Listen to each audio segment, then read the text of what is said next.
Whew. Oh boy, this was such a cool week in the shop, and I do mean that literally, as I got AC installed in my shop. Temperatures in Texas get hot during the summer, and with as much as I'm in the shop, AC is just an absolute must around here. I went ahead and filmed the process of the installation even though I didn't install it myself, so that I can give you guys an overview, so that if you've been looking into mini splits or installing AC into the shop, you can kind of get an idea on what's involved by my experience. I partnered up with two great companies for this project. So first off, I want to say a big thank you to Carrier and Mini Split Kings for sponsoring this video. If you'd like more information on either company, then there are links for you down in the description below. The first step in the process is to figure out how big of a unit my space needs. The factors that play into this are the square footage, the ceiling height, the R value of the wall, ceiling, doors, windows, garage doors, things like that. When the AC guys ran the numbers, they came back to me and said, you should be proud, you've essentially built a Yeti cooler. My 3,000 square foot space only requires a 2-ton unit, which is pretty impressive. And if you recall the video where the spray foam insulation was being sprayed in,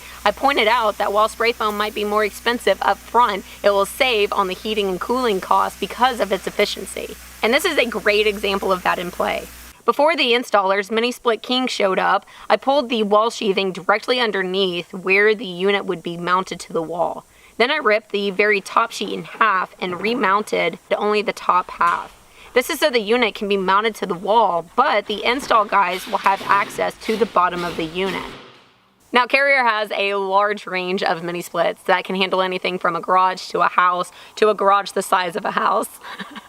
I'm going with two 1-ton units that are by far the most efficient unit on the market with a SEER rating of 42. One huge advantage of going with the mini split is that it's a ductless unit, meaning instead of having to run traditional ducting in the attic to distribute the air, it only requires an outside unit called a condenser, then a hole in the wall to connect that to the inside unit, which is called the air handler. I'll have one placed on the back wall of each section of my shop so that I can either have both running to heat or cool the entire space, or once I have a bay door here, I can have the option to only heat or cool the side of the shop that I'm currently working on. The cooling will of course be amazing for Texas, but it's worth noting that this unit can heat with temperatures down to -22 outside. The unit comes with a mounting bracket on the back that can be removed and placed level on the wall. Since this is my wood shop, the guys mounted this unit up pretty high on the wall to keep it away from as much sawdust as possible, although it will still get dust pulled into the filter and need to be cleaned regularly. The guys then punched a hole through my sheathing, which will allow the plumbing of the unit to be fed into the wall and down to another hole that will be led to the outside unit. Although the air handler is 3 feet by about a foot, you can see that it is still very lightweight. A few other features built into this unit is a dehumidification function. Unlike the dry function on regular mini splits, this is the only system on the market with a true dehumidifier function built in that will not overcool the space trying to remove the humidity. It also has Wi-Fi so that I can control the unit from my phone, and it has a sensor on the bottom right that you can set to follow you around the shop and direct the vents towards your location. Next up was to drill a hole in the bottom of my wall all the way to the outside. To keep the outside of the wall from tearing out, Joe started from the inside until the center bit of the hole saw punched through to the outside sheathing. Then he moved around to the outside and finished the cut. And this hole will be where the interconnecting refrigerant, control, and the drain lines will be ran through to the condenser. Once ran, these lines can be cut to their proper length and attached, then also tidied up so they fit snugly back into the wall channel. With the door of the unit open, you can see the filters. With this being a shop, it is recommended that I clean the filters out once a week. Another preventative measure I took, since this is a shop, is I attached a layer of rollout filter on top of the intake of the unit to catch a lot of the dust before it even enters into the internal filters. You can buy this directly off the shelf at big box stores, and I just used some Velcro to attach it to the unit.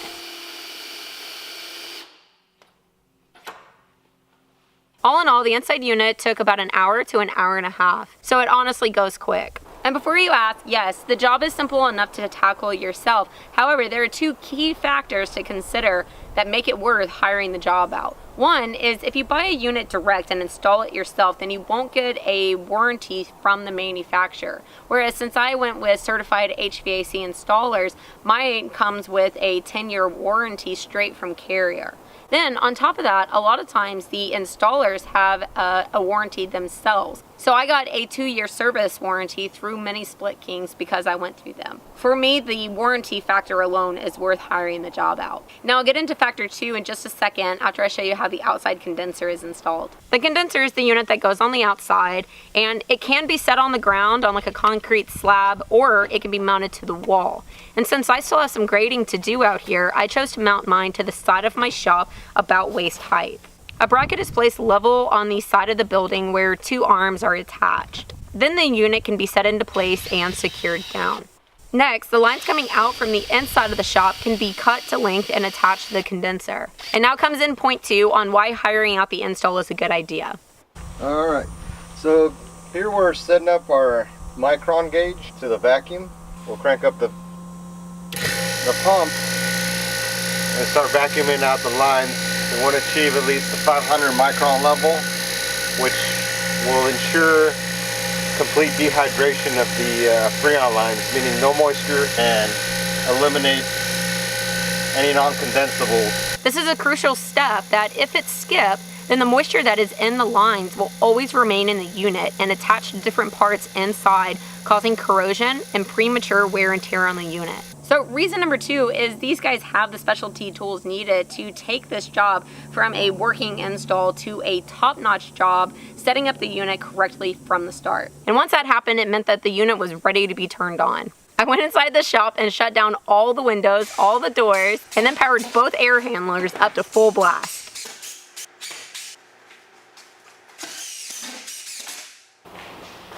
So, is it on? Yeah. And goodness me, these things are quiet. Keep in mind that this is on turbo since I'm initially cooling this space. So this is the loudest that the unit will ever be. And now let me move to the outside so that you can hear the condenser.